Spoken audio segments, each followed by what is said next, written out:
Bonsoir à toutes, bonsoir à tous. Merci d'être avec nous sur TV78. J'espère que vous avez passé de belles fêtes de fin d'année et que l'année 2023 commence bien pour vous. Nous sommes le mercredi 4 janvier. Voici le programme. Faciliter l'accès à l'information sur les thématiques de l'emploi et de la formation pour les jeunes, c'est l'objectif du dispositif La Boussole des jeunes. Lancé au Murau en décembre dernier, il s'agit d'une première expérimentation avant d'être déployée sur le territoire des Yvelines. Nous en parlerons avec nos invités, Laurence Cousin et Salamata Bianso Mateta de l'association Yvelines Info Jeunes. Depuis dimanche 1er janvier, les préservatifs masculins sont désormais gratuits en pharmacie pour les moins de 26 ans. Une annonce du président de la République Emmanuel Macron dans un contexte où les maladies sexuellement transmissibles sont en augmentation en France. Mais alors comment en bénéficier ? Comment est-on remboursé ? Le directeur d'HF Prévention Santé nous aidera à y voir plus clair. Et comme chaque mercredi, nous parlerons de cinéma dans votre 7-8. Quels sont les films à ne pas manquer cette année ? Tirailleurs, Barbie ou encore Astérix et Obélix, l'Empire du Milieu. Nous ferons le point avec notre journaliste Mickaël Elmidoro. Au programme également le coup de cœur d'un professionnel du 7e art pour vous replonger dans des classiques. Et avec moi en plateau, Régine Ralès, journaliste de la rédaction de TV78. Vous allez nous présenter les informations du jour dans les Yvelines. Alors de quoi est-ce que vous allez nous parler ?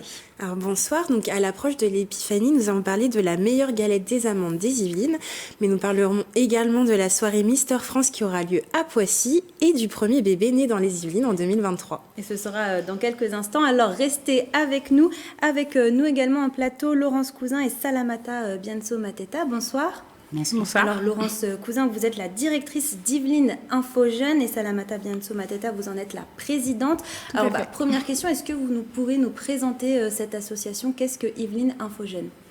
Alors Yvelines Information Jeunesse ou Yvelines Info Jeunes, une nouvelle marque IJ, c'est un réseau national déjà, c'est un label d'État et nous renseignons les jeunes sur tous les sujets qui les intéressent. Sur le département des Yvelines, nous avons 32 structures labellisées Info Jeunes.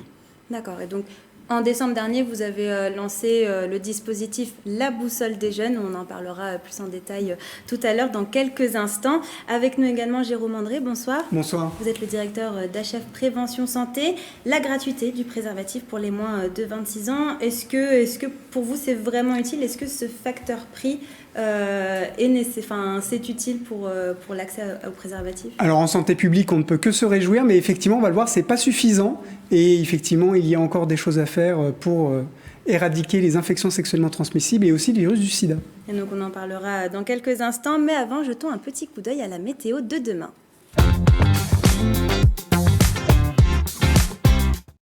Demain matin, le ciel devrait rester couvert sur l'ensemble des Yvelines. Prévoyez des averses éparses durant la matinée. Au niveau des températures, il fera 11 à 12 degrés en moyenne. Dans l'après-midi, pas de grands changements en perspective. Le ciel devrait rester couvert avec quelques averses. Au niveau des températures, il fera 14 degrés à Mantes-la-Jolie, 13 à Versailles et Houdan et 12 degrés à Rambouillet. Et demain, nous fêterons la Saint-Édouard. Le point maintenant sur l'actualité dans les Yvelines. Et c'est avec vous, Régine Ralèche, le 13 janvier prochain aura lieu le procès des militants de Saclay. Oui, 2 activistes seront jugés pour entrave à la liberté de travail. Le 15 octobre 2021, ces derniers avaient déployé une banderole sur une grue pour empêcher l'urbanisation du plateau de Saclay. Selon les militants, ces dernières années, le plateau aurait perdu plus de 400 hectares de terres agricoles et la construction de la ligne 18 du métro Grand Paris Express accélérerait le phénomène. Le procès aura lieu au tribunal judiciaire d'Évry. Un hommage sera rendu à Clarissa Jean-Philippe, la brigadière de police tuée en 2015 lors d'un attentat. Oui, et c'est la ville de Poissy qui lui rendra hommage ce dimanche 8 janvier à 11h. Le dévoilement et le fleurissement d'une plaque auront lieu en son honneur au monument aux morts de la ville. Jean-Éric Winkler, le sous-préfet de Saint-Germain-en-Laye, sera présent. Et la galette des rois approche à grands pas, Régine. Et dans les Yvelines, c'est la chef pâtissière Hitomi Yamashita qui décroche le prix de la meilleure galette aux amandes dans la catégorie employée. Installée en France depuis 9 ans, la japonaise dirige une boulangerie au Champ du Coq à Versailles. Et si son nom vous dit quelque chose, c'est normal puisqu'elle avait déjà remporté le prix de la meilleure galette en 2019 et en 2021. Et le chiffre du jour, Régine, c'est 29. Pourquoi ? On l'a appris aujourd'hui, 29, c'est le nombre de candidats qui défileront le 4 mars 2023 au Théâtre de Poissy pour l'élection Mister France. Tout comme la célèbre émission Miss France, la soirée consistera à élire le plus bel homme de France. Alors si vous souhaitez assister à ce rendez-vous, vous pouvez vous inscrire sur le site misterfrance.com.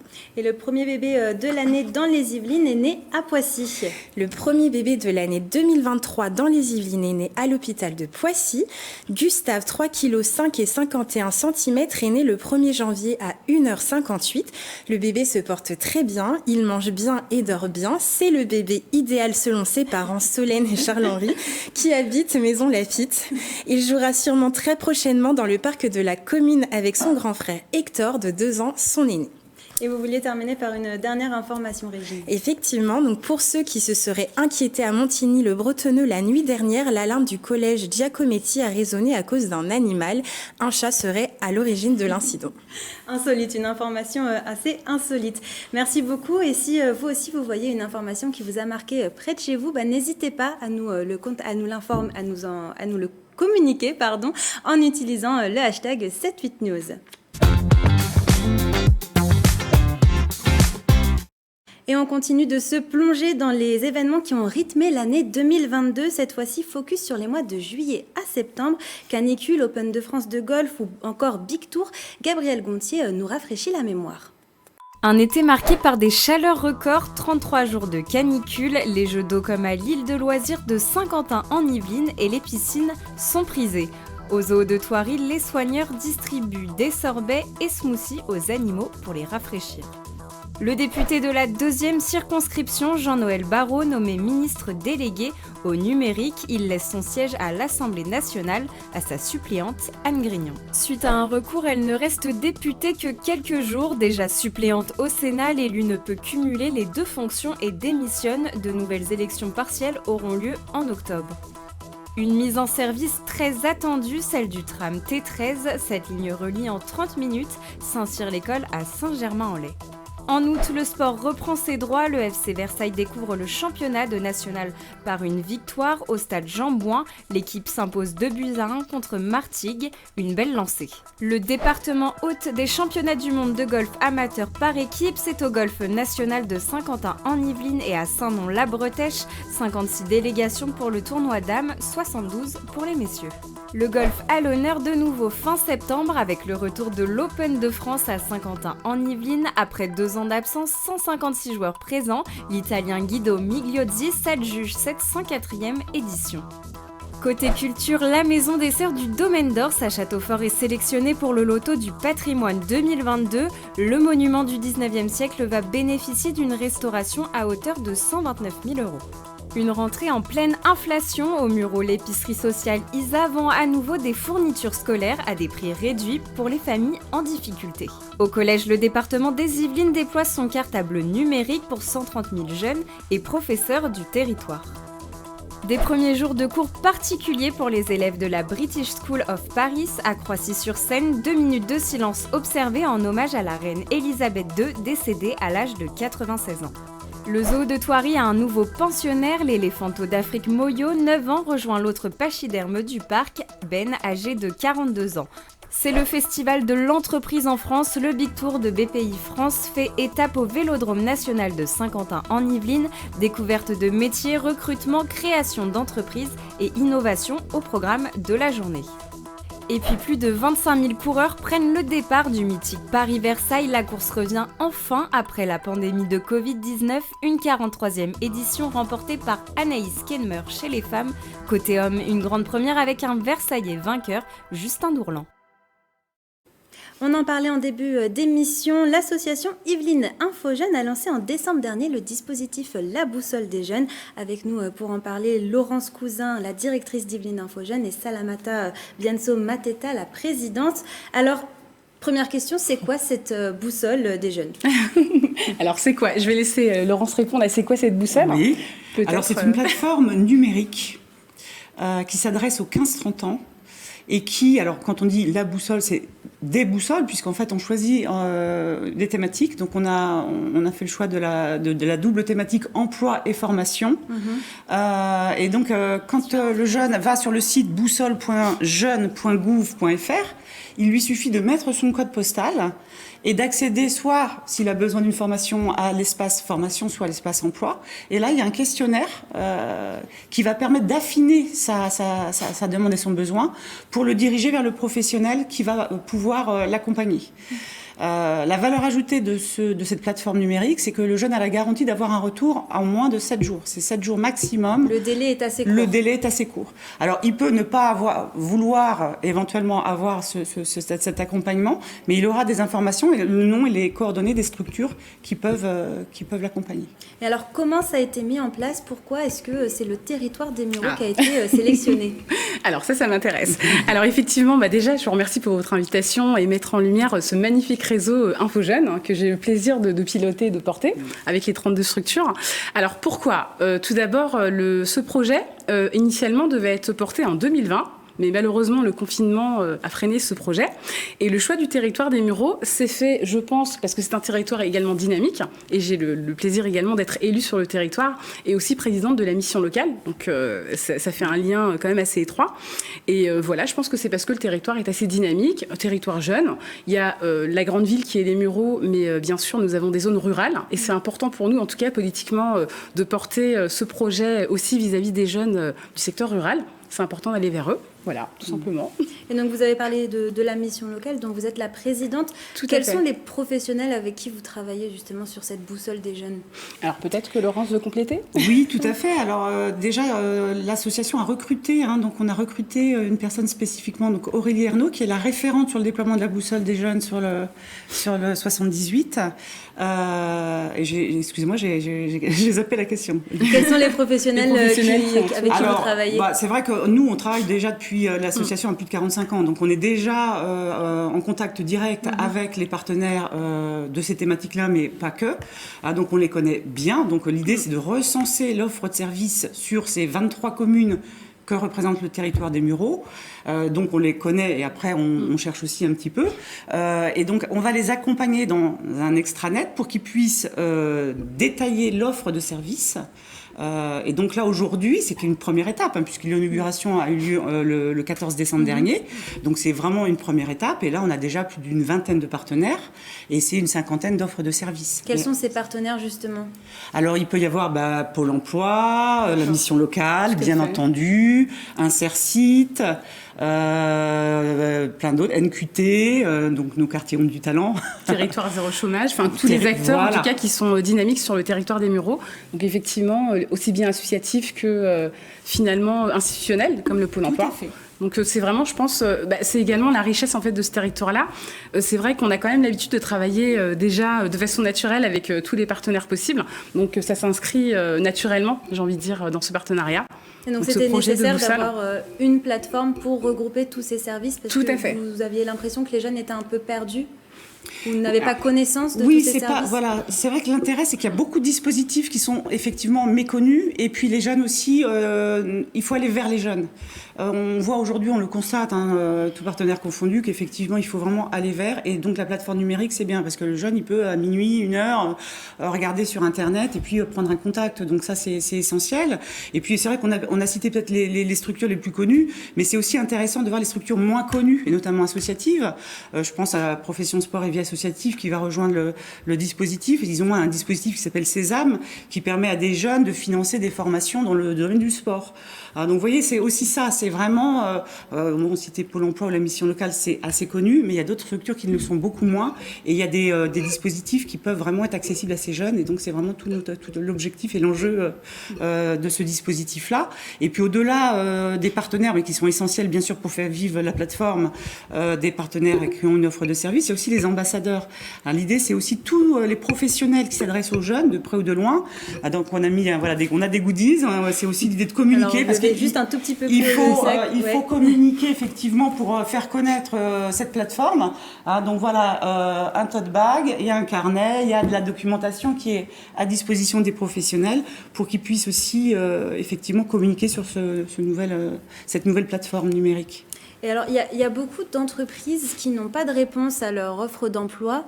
Est-ce que c'est quelque chose que vous faites sur la boussole des jeunes, mettre en relation les jeunes avec ces entreprises ? Alors non, parce qu'autrement, si vous voulez, j'allais dire, excusez-moi l'expression, ce serait une usine à gaz. C'est-à-dire qu'il y a des professionnels. Nous, l'idée, c'est vraiment de créer des passerelles, de recréer éventuellement des passerelles avec les structures pour qu'ils puissent être accompagnés. Parce que des plateformes, il y a Emploi Store, enfin, il y a plein de choses extraordinaires. Donc, on ne va pas refaire la même chose. Si on mettait les offres d'emploi, par exemple, sur la plateforme, ça n'aurait pas forcément un grand intérêt. Mais souvent, les jeunes, ils pensent qu'ils ont tout sur Internet, alors que le fait d'être accompagné par un professionnel qui a du réseau, qui connaît les autres partenaires, ça permet de créer du lien et ça peut permettre aussi de remettre le pied dans une entreprise, hein, pourquoi pas, mais c'est vrai que c'est plutôt ça l'objectif, c'est de recréer du lien et des passerelles entre les jeunes et les structures qui peuvent accompagner ces jeunes. Eh bien, écoutez, merci beaucoup. Ah, Régine, vous aviez une question. Et jusqu'à quel âge on est jeune, justement, dans la boussole des jeunes? Sur ce dispositif-là, jusqu'à 30 ans. Voilà. Dans le réseau Information Jeunesse aussi, c'est vrai qu'on n'est plus sur le 16-25, même si c'est souvent encore le cas sur les dispositifs, mais maintenant les dispositifs vont jusqu'à 29, 30 ans, et là c'est le cas, 30 ans. Super. Vous êtes concerné peut-être jeune. Voilà. Je vous remercie. Eh bien, merci beaucoup en tout cas Laurence Cousin et Salamata Bianso Mateta d'être venus en parler avec nous. Si vous êtes intéressé par ce dispositif, n'hésitez pas à vous rendre directement sur le site internet boussole.jeune.gouv.fr. Cela concerne aussi les jeunes, mais dans un autre domaine. Depuis le 1er janvier, les préservatifs masculins sont désormais gratuits en pharmacie pour les moins de 26 ans, une autre catégorie de jeunes. Une annonce du président de la République Emmanuel Macron. Avec nous pour en parler, Jérôme André, le directeur d'HF Prévention Santé.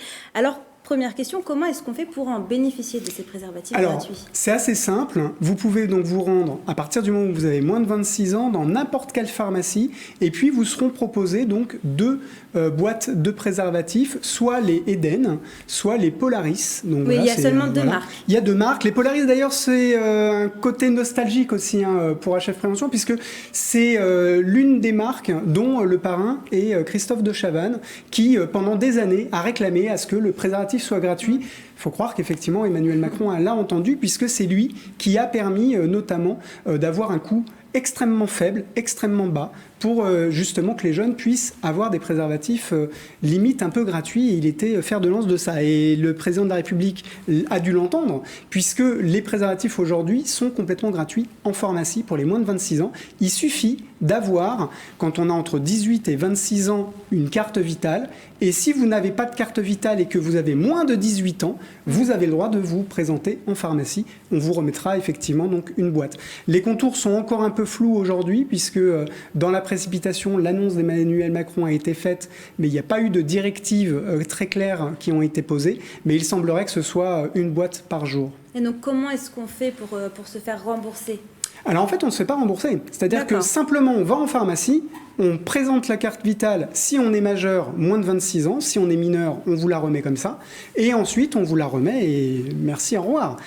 Les pharmaciens doivent néanmoins avoir la possibilité de pouvoir aussi expliquer aux jeunes et avoir un petit entretien avec eux, notamment sur comment est-ce qu'on pose le préservatif et que ça pourrait effectivement déclencher un entretien de santé sexuelle. Je ne suis pas convaincu, effectivement, que ça fonctionne comme ça. C'est d'ailleurs le regret que nous, on a. C'est que pourquoi les moins de 26 ans ?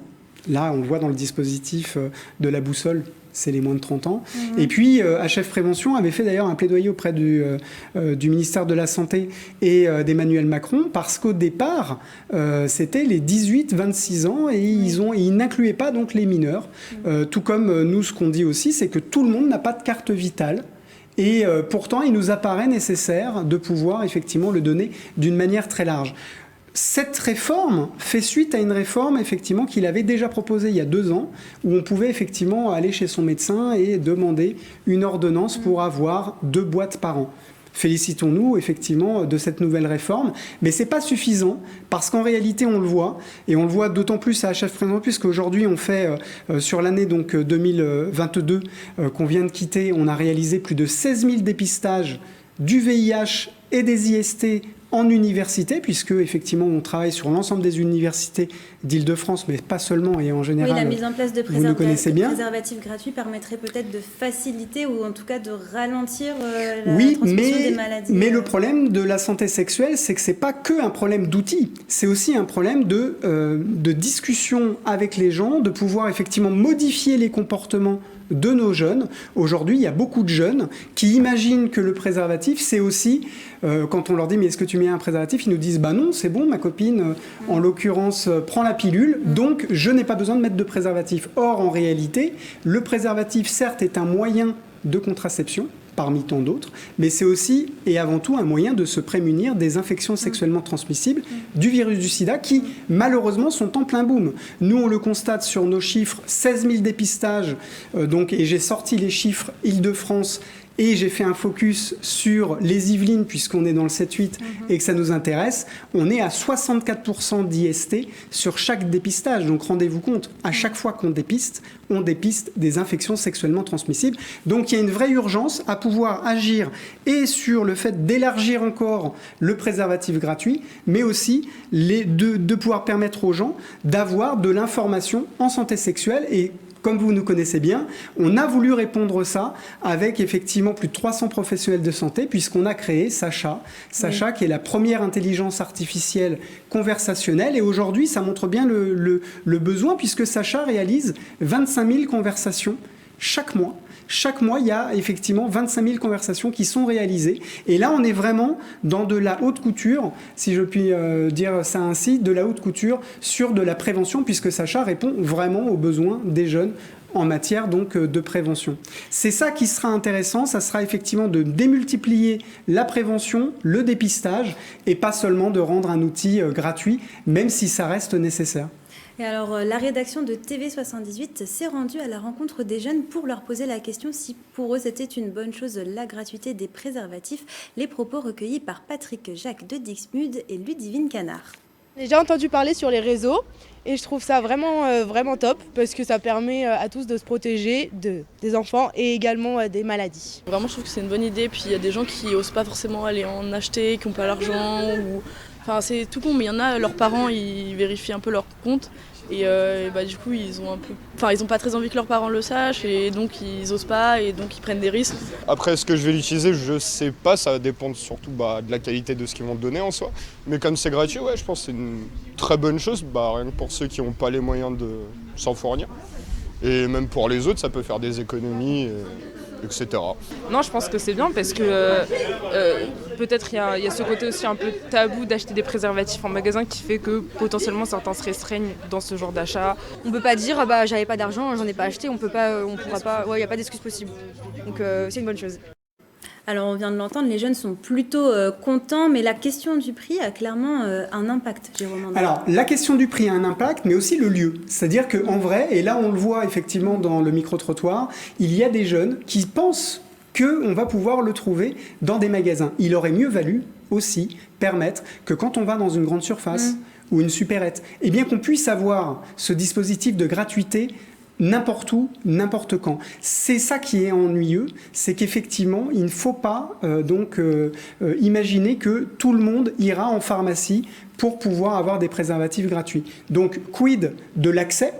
Parce qu'effectivement, dans les supermarchés, ça aurait été intéressant. Quid, effectivement, de la limite de l'âge ? Pour le coup, 26 ans, c'est un peu dommage. Et puis, pour les gens qui n'ont pas de carte vitale, ça reste aussi dommageable. Et puis, encore une fois, plus de discussions. L'éducation à la santé sexuelle, ça doit démarrer avec l'éducation nationale. Aujourd'hui, c'est quand même malheureux qu'en France, il n'y ait que 2 heures qui soient mises à disposition là-dessus, à condition déjà qu'elles soient faites. Et croyez-moi, ce n'est pas le cas partout, notamment y compris en Île-de-France, et on se bat beaucoup avec la région Île-de-France et notamment Valérie Pécresse, dans le cadre de Île-de-France sans sida, pour permettre qu'il y ait encore plus. Mais ce n'est pas le cas encore aujourd'hui, et on le voit. Et il y a vraiment donc des besoins sur les modifications de comportement des gens, parce qu'aujourd'hui, pour eux, les infections sexuellement transmissibles, c'est tout aussi invisible que le virus du sida, et ça pose des vrais problèmes. Je le dis, si vous ne vous faites pas dépister d'une infection sexuellement transmissible, vous pouvez avoir des vrais problèmes, ça ne se voit pas, et vous pouvez avoir donc des cancers, être stérile, etc., etc. Et c'est bien dommageable, alors qu'en fait, on a un arsenal qui permettrait de pouvoir guérir, puisque pour certaines infections sexuellement transmissibles, on guérit. Eh bien, merci beaucoup Jérôme André d'être venu en parler avec nous. Je le rappelle, vous êtes le directeur d'HF Prévention Santé. On retrouve en visio à distance Irène Perrault. Vous êtes responsable des espaces verts à Poissy. Et justement, vous allez nous parler un peu de ces chèvres qui sont à adopter au hameau de la Reine. Alors, est-ce que déjà vous pouvez nous expliquer dans quel état est-ce qu'elles sont arrivées ces chèvres et combien est-ce qu'il y en a? Alors, il y en a une grande quantité. Et il y a beaucoup de bêtes à adopter. Elles sont dans des états, comment dire,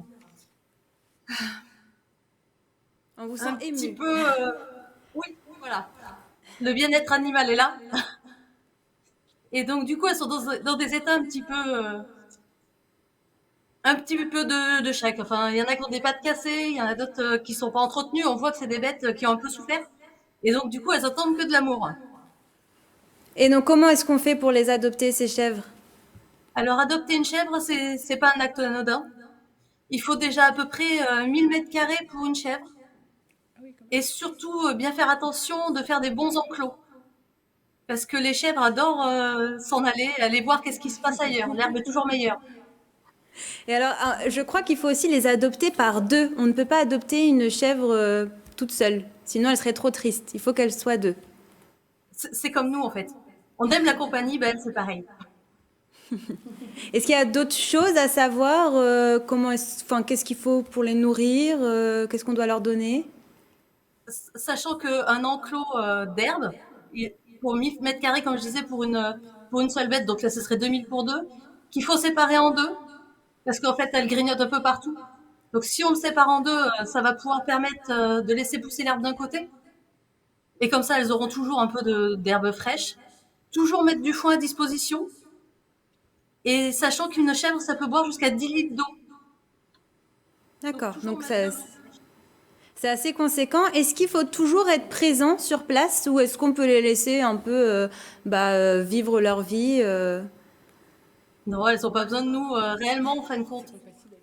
Du moment que vous mettez la quantité de nourriture suffisante, elles se débrouillent et vous pouvez partir un week-end tranquillement à la campagne, par exemple. Et alors, Salamata Bianso Mateta a une question en plateau. Elle se demande si c'est compatible avec des chiens. Bonne question. Bah oui. Parce que... Je pense que oui. Après, tout dépend de la race du chien. D'accord. Et Jérôme André, vous avez également une question? Oui, moi je voudrais juste savoir pourquoi effectivement ces chèvres sont à adopter et pourquoi elles sont dans cet état-là. Enfin, moi je suis assez surpris en fait qu'il y ait effectivement des chèvres qui soient dans un piteux état. Et il s'est passé quoi? Alors je vous laisse répondre, Irène Perrault. J'ai pas la réponse. Pourquoi ces chèvres, ça a été suite à une alerte de maltraitance c'était dans un autre département, il me semble. Oui, je crois que ça a été ça en fin de compte. Et c'est passé sur pas mal de réseaux sociaux pour essayer au maximum de les adopter pour les sauver en fin de compte. C'était un abandon. Non, ce ne sont pas des chèvres du hameau de la Reine, ce sont des chèvres que le hameau de la Reine a bien voulu héberger pour en attendant qu'elles soient adoptées. Voilà. Eh bien, merci beaucoup, Irène Perrault, d'être venue répondre à nos questions en visio. On va passer maintenant bonne soirée. On va passer maintenant à notre page cinéma.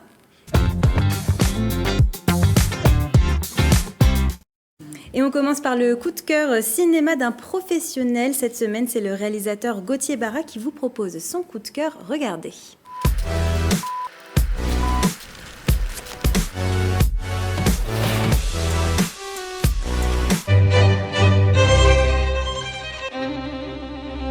C'est une famille avec plusieurs enfants. Ils sont dans la montagne, en restaurant en altitude.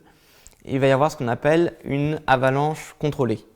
Donc ce sont des gens qui vont déclencher une avalanche, sauf que cette avalanche contrôlée n'est pas si contrôlée que ça.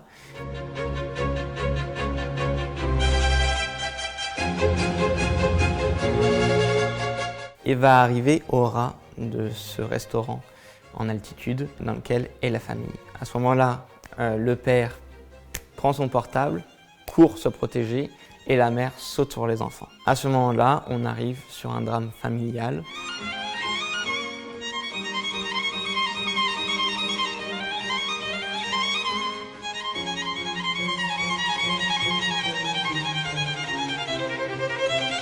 Il y a ce qu'on appelle un non-dit tout au long du film, très peu de dialogue, mais je pense que ça a été un des premiers films sur lequel le silence est une règle d'or et est le plus présent dans le cinéma mondial.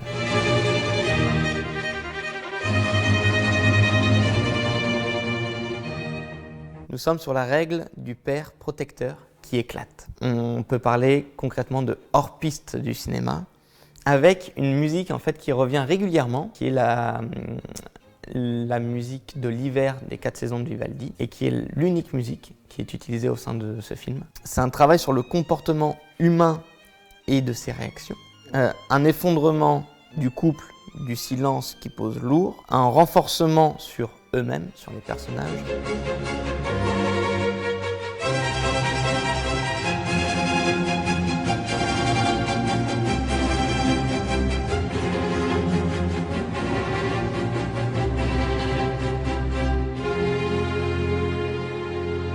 C'est un peu l'horreur du réel et on peut parler concrètement d'une expérience sociale.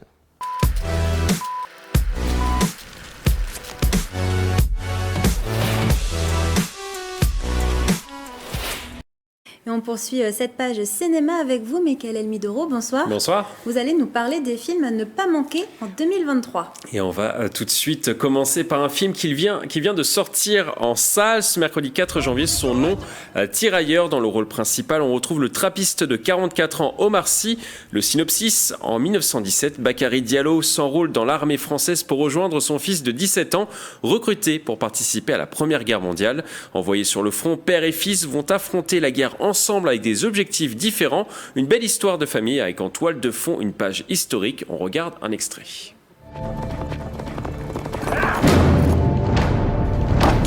Un corporel. Africains du Haut-Niger, du Sénégal, de la Guinée, du Soudan. Vous allez contribuer à cette éclatante victoire. Quoi, guerre Gonden Baba? Guerre? Après cette bataille, vous ne serez plus des indigènes, vous serez des Français. Et il y aura également un film Marvel à ne pas manquer cette année, Mickaël. Oui, je vais pas vous mentir, je l'attends avec impatience. C'est Ant-Man 3 ou Ant-Man et la guêpe Quantumania. La sortie est prévue le 15 février prochain. Le film racontera toujours l'histoire de Scott Lang et Hope Van Dyne. Le duo va explorer la dimension subatomique sur le royaume quantique et ses mystères. Ils vont aussi devoir faire face à l'un des plus dangereux individus du multiverse, Kang le Conquérant. C'est pour cela que le film est très attendu par les fans de Marvel. On les regarde un extrait. Où on est? C'est quoi cet endroit?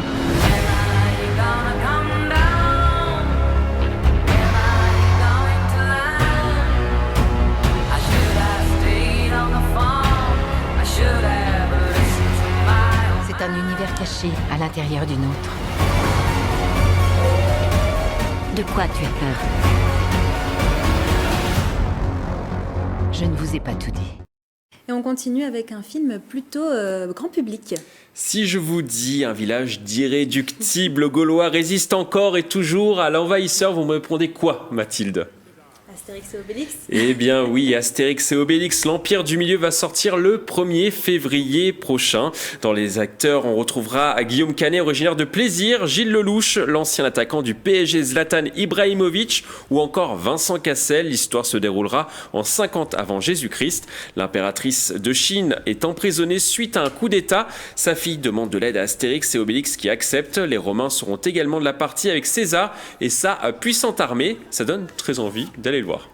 Votre quatrième choix, Michael, se porte sur le film Barbie. Je sais que vous l'attendez avec impatience, hein, Mathilde. Intitulé Barbie, le film réalisé par Greta Gerwig sortira en juillet 2023. Le long métrage racontera l'histoire de la fameuse poupée. Elle vient d'être expulsée de Barbieland et se retrouve dans le monde humain pour chercher le vrai bonheur. Barbie sera jouée par Margot Robbie. Il y aura également Ryan Gosling dedans. On regarde un extrait.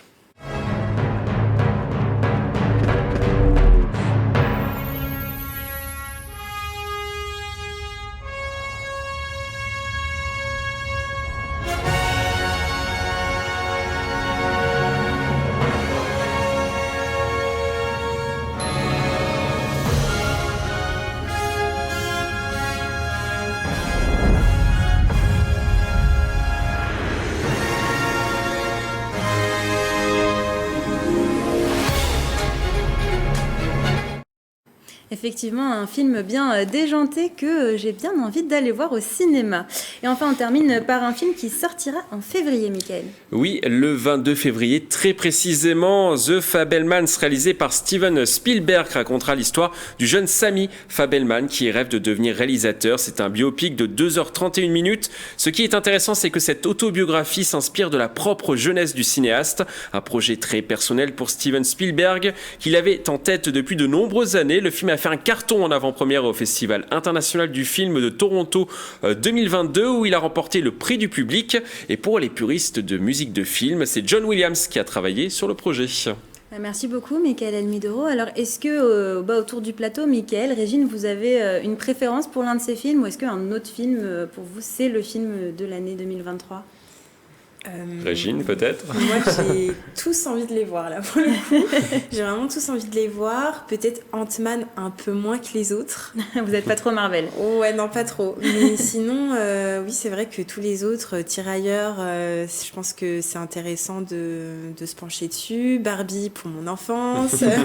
Astérix Obélix, pareil. Et Spielberg, ouais, je suis très intéressée.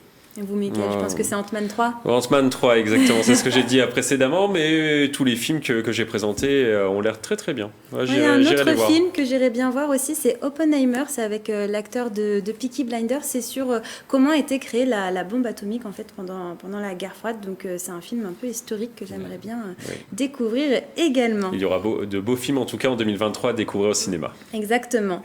C'est bientôt la fin de cette émission, mais juste avant, je vous propose de jeter un coup d'œil à la météo de demain. Demain matin, le ciel devrait rester couvert sur l'ensemble des Yvelines. Prévoyez des averses éparses durant la matinée. Au niveau des températures, il fera 11 à 12 degrés en moyenne. Dans l'après-midi, pas de grands changements en perspective. Le ciel devrait rester couvert avec quelques averses. Au niveau des températures, il fera 14 degrés à Mantes-la-Jolie, 13 à Versailles et Houdan et 12 degrés à Rambouillet. Et c'est la fin de cette émission. Merci de votre fidélité. Je vous souhaite une belle soirée sur TV78. Prenez soin de vous.